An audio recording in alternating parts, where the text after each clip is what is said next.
అంటే ఇంతకీ నువ్వు అనేది తులసిని విడిపించాలంటావు అంతేనా?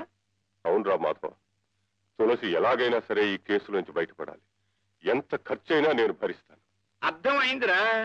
ఈ కేసులో నేరం అంటూ ఏదైనా ఉంటే తులసి తల్లిది గాని పిల్లది ఎంత మాత్రం కాదు. ఏదో విధంగా వాదించి నెగ్గుతాను అనుకో. ఏమండి? ఏమిటి?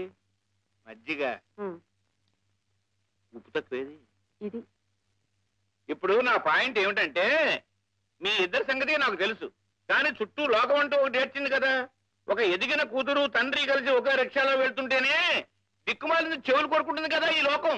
లోకేశ్వరుడికి తప్ప లోకానికి భయపడను రా మాధవ. నాకు తులసికి ఉన్న బాంధవ్యం ఆ పరమేశ్వరుడికి తెలుసు, నాకు తెలుసు. నువ్వు ఆ కేసు సంగతి ఆలోచించు.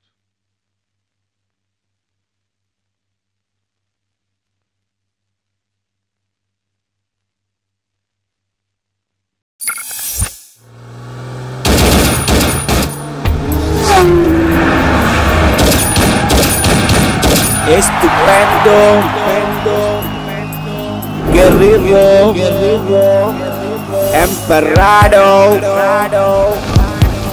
combatiente, peligroso, torriro y el villane.